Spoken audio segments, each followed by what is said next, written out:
Dude, what do you want me to do? Do you want me to wear a sign and jump on the street and say somebody come and marry me? So I keep that energy out of my space, and people know that if you're going to call me and talk about marriage and harass me, don't bother, because I will not pick up your call. I cannot receive calls on my phone, the phone that I bought with my money, and the calls will be making me sad. It's not possible. I'm the owner of the phone. Hello and welcome to my channel. My name is Jola. Thank you so much for joining me today. And today I'll be talking about a highly requested topic, which is how to deal with the pressure to get married. Now, it's highly requested from me because I'm at the stage where I've become a prayer point for my family members. Like my mother's pastor says, I'm now ripe. Like a mango. Ask question, ask God. I ask God. Anyway, I understand that pressure can be real, and I'm not saying that it doesn't make me sad sometimes, to be honest, because sometimes my mind plays games and says, I mean, everybody else is married with kids. Like, what's wrong with you? Like, even Shrek and Fiona found each other. So, what's up with you? I mean, you're still here swiping right on Tinder. Other people are planning their children's university fees. Oluwa provided. So I'm going to, talk about how I've managed to deal with the pressure to get married, because pressure is real, like I've said. But I found a way to move forward, and I'm just going to talk about those tips today. And number one is gain financial independence. I will tell you that money stop nonsense. You have money. But I decided very early on that I wanted to become financially independent, and I can assure you that money stops nonsense. Very few people are likely to attack you if you have your own money. If you're, financially secure, if you're paying your own bills, if you're living in a house that you paid for yourself, you're paying your own rent, you drive your own car, you're buying your own fuel, you pay for your own clothes and your vacations, money stops nonsense. I'm not saying money solves all problems, and I'm not saying it's going to stop everybody from attacking you, but most people will mind their business about your life if you have your money, and especially if you're not asking them for money. And another thing that having your own financial independence does for you is that you're not in a hurry to marry just anybody because you want somebody to pay your bills. You can pay your own bills, and I'm sure you can make your own money. I'm not saying you need to become a billionaire. I'm saying just enough to take care of yourself. There's so much pride that comes from being able to take care of yourself. So number one tip for dealing with the pressure to get married is gain financial independence. Number two is build platonic relationships. We put so much weight on romantic relationships, and we forget that platonic relationships are important as well. You need to have a community of people who love you unconditionally. I have male and female friends that I can go to and be honest with and be completely vulnerable with, and we can drink wine and eat chocolate chip cookies, and I can watch rom-coms. If I feel like crying that day, I can cry. No judgment. Please no judge me.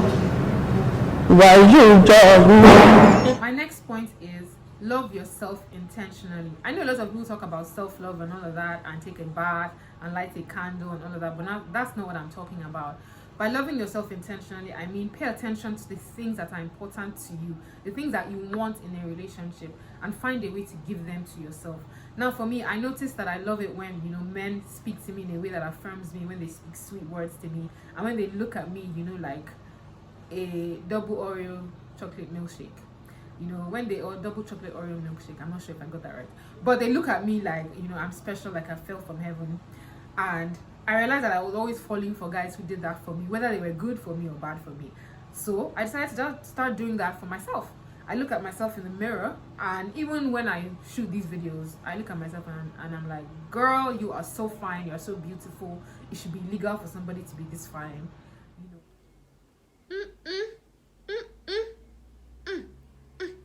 Asanwa, baby. And I look at myself with admiration. I speak to myself with admiration, and I'm not pretending. I actually really do like myself, and I love myself intentionally.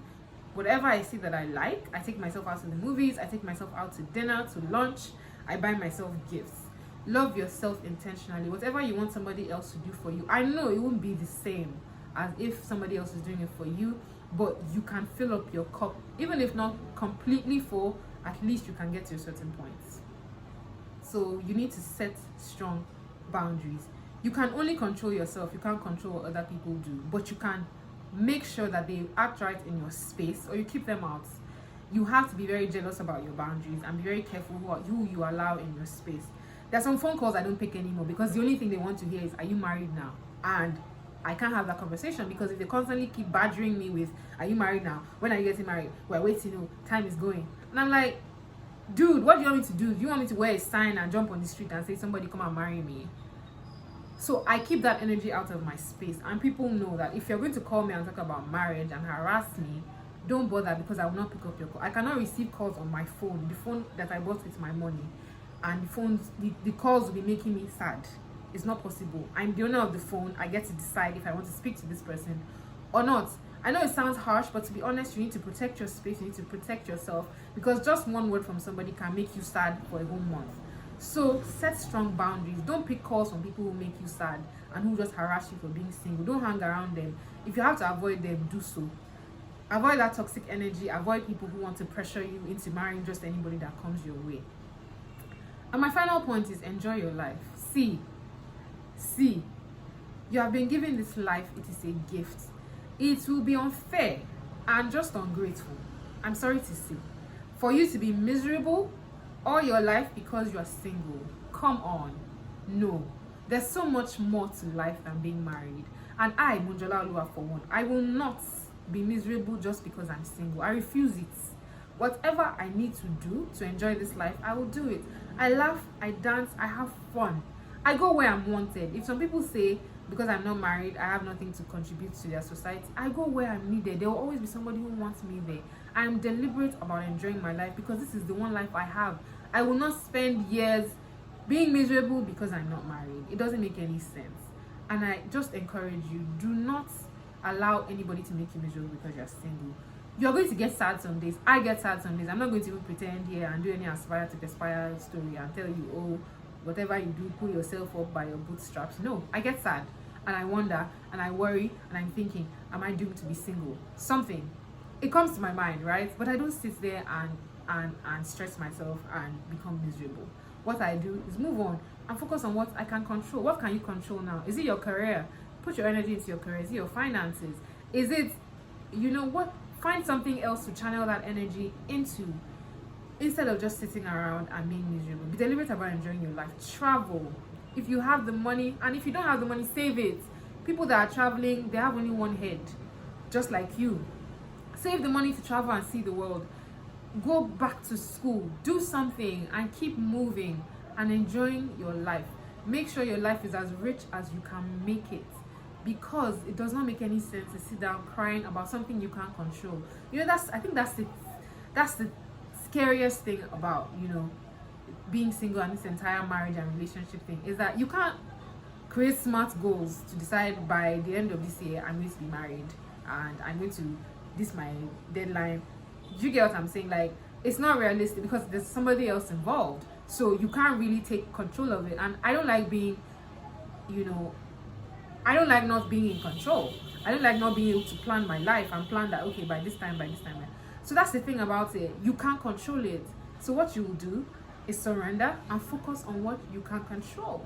You can control making more money. You can control building up your career. You can control improving your skills. You can control traveling around the world.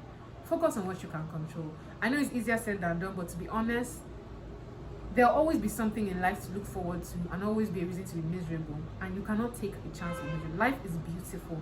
It might not look like it some days, but it is. Enjoy it while you're here.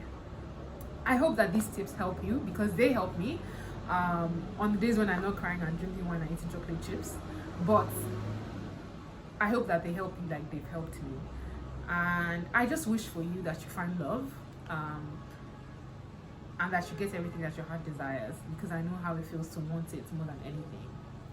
Thank you for watching. Take care of yourself. Bye. Hello and welcome to my channel. My name is Jola Shotubo and I'm your new best friend.